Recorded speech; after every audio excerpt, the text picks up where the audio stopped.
चूचू चिड़िया की कहानी। सुंदरबन जंगल में बबली कबूतर सुंदरी कौवी से बात कर रही थी। तभी उन्हें सब्जी वाली की आवाज सुनाई देती है। सब्जी ले लो, हरी हरी ताजी ताजी सब्जी, सस्ती सस्ती सब्जी, आओ जल्दी से ले लो सब्जी। तभी सुंदरी कौवी सब्जी वाली को आवाज लगाकर कहती है, अरे ओ सब्जी वाली, जरा इधर आना।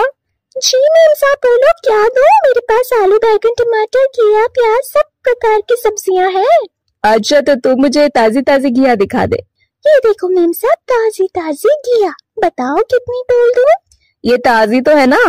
कैसी बातें करती हो मैम साहब, मेरी सारी सब्जियां ताजी ताजी और हरी भरी हैं। अगर एक भी सब्जी आप सड़ी गली निकाल दो तो मैं आज से सब्जी बेचना छोड़ दूंगी।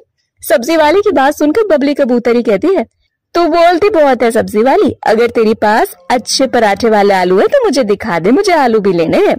ये लीजिए मैम साहब, ताजे पहाड़ी आलू, इन आलू से पराठे बनाकर देख लेना, अगर पराठे अच्छे नहीं बने तो मेरा नाम भी चिंकी नहीं। सुंदरी कौवी और बबली कबूतरी अपनी पसंद की सब्जी खरीदती है और सब्जी वाली को पैसे देकर वहाँ से जाने लगती है। उसी समय सामने से सुंदरी कौवी का बेटा कालू कौवा आ रहा था। वो अचानक सब्जी वाली से टकरा जाता है और सारी सब्जियां नीचे गिर जाती है। तभी कालू कौवा चिंकी चिड़िया से बोलता है, अरे ओ सब्जी वाली, तेरी आंखें नहीं है क्या? आंखें होते सोते भी अंधी होकर चल रही है।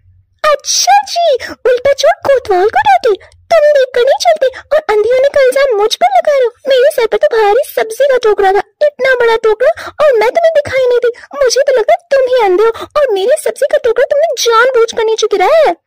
ज्यादा उल्टा सीधा बोलने की जरूरत है? अपनी सब्जी का टोकरा उठा और यहाँ से चलती बंद। अरे ओ हीरो, ज्यादा मेरे सामने हीरोगिरी दिखाने की जरूरत नहीं है। मेरी सब्जी तुमने गिराई तो चुपचाप से सारी सब्जियां उठाकर टोकरी में रख दो, वरना अच्छा नहीं होगा। मेरा नाम चिंकी है, शोर मचाकर पूरे जंगल के पक्षियों को इकट्ठा कर लूंगी मैं। इतना सुनते ही कालू कौवा डर के मारे सारी सब्जियां चुपचाप टोकरे में भर देता है और सब सुंदरी कौवी और बबली कबूतरी पेड़ पर बैठी देख रही होती है। बबली कबूतरी सुंदरी कौवी से कहती है, बहन सुंदरी, क्या बात है, तेरा बेटा वैसे तो बहुत हीरो बनता है, लेकिन इस सब्जी वाले के सामने इसका सारा गुस्सा धरा का धरा रह गया। मैं तो कहती हूँ सब्जी वाले को ना तो अभी के अभी अपने घर की बहू बना ले, तेरे बिगड़े हुए बेटे को सुधार देगी। ये बात तो तूने बिल्कुल सही कही है बबली, मैं भी अपने बेटे के गुस्से से बड़े परेशान हो चुकी थी, लेकिन अब मुझे लगता है इसकी अकल ठिकाने तो बस यही चिड़िया ला सकती है और यही चिड़िया मेरे घर की बहू बनने लायक है।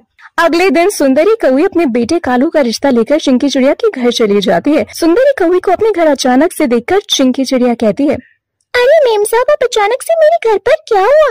ताजी नहीं निकली क्या मेरी सब्जी? लाओ सब्जी अभी मुझे वापस कर दो, मैं आपको बदल कर दूसरी सब्जी दे दूंगी। अरे नहीं नहीं चिंकी, मैं तो तेरे घर वालों से तेरा हाथ अपने बेटे के लिए मांगने आई हूँ। क्या तू मेरे घर की बहू बनेगी, मेरे बेटे से शादी करेगी? तू कल मिल चुकी है मेरे बेटे से। तो अपनी शादी की बात सुनकर चिंकी चिड़िया का चेहरा शर्म से लाल हो जाता है। आप बैठिए मेम साहब, मैं अभी अपनी माँ को बुलाकर लाती हूँ। चिंकी चिड़िया जाकर अपनी माँ टुनटुनी चिड़िया को बुलाकर लाती है। थोड़ी देर बातचीत करने के बाद चिंकी चिड़िया का रिश्ता कालू कौवे से तय हो जाता है। जाते समय सुंदरी कौवे अपनी बहू चिंकी को शगुन में 501 रुपए देती है और जल्द ही चिंकी चिड़िया की शादी कालू कौवे से हो जाती है। वो बहू बनकर कालू कौवे के घर आती है। धीरे धीरे करके चिंकी चिड़िया अपने ससुराल में अपने गुस्सैल पति कालू कौवे को एकदम ठीक कर देती है। इस तरह कुछ दिन बीत जाते हैं। एक दिन सुंदरी कौवे बाजार गई हुई थी। जब वो बाजार से लौट रही थी तभी उसे रास्ते में अपनी बहू की आवाज सुनाई देती है, सब्जी ले लो, ताजी ताजी हरी हरी सब्जी।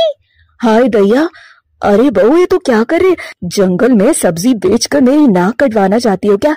जल्दी से घर चल, कोई देख लेगा तो इज्जत का फालूदा हो जाएगा।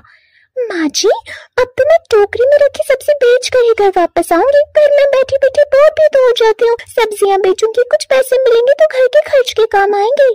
अच्छा बहू, अगर तुझे सब्जी बेचनी है तो तू घर चल, कालू से बोलकर तेरे लिए एक सब्जी की दुकान खुलवा दूंगी। सच माँ जी, आप मेरे लिए सब्जी की दुकान खुलवा देंगे? ये तो बहुत बड़ी खुशखबरी दी मुझे आपने। हाँ बहू, एकदम सच बोल रही हूँ, तू घर चल। किसी तरह सुंदरी कौवी चिंकी चिड़िया को समझा बुझाकर घर ले जाती है और उसके लिए सब्जी की दुकान खुलवा देती है। ये ले बहू, तेरे लिए तेरी खुद की सब्जी की दुकान, अब तू आराम से सब्जी बेच। अपनी खुद की सब्जी की दुकान देखकर चिंकी चिड़िया बेहद खुश होती है और सभी खुशी खुशी रहने लगते हैं। दोस्तों, ये थी हमारी आज की कहानी। क्या आपको पता है चिंकी चिड़िया क्या काम किया करती थी? दोस्तों, अगर आपको पता है तो आप अपना आंसर हमें कमेंट सेक्शन में कमेंट करके जरूर बताएं। साथ ही वीडियो को लाइक जरूर करें, चैनल को सब्सक्राइब करना और बेल आइकन को दबाना बिल्कुल भी ना भूलें।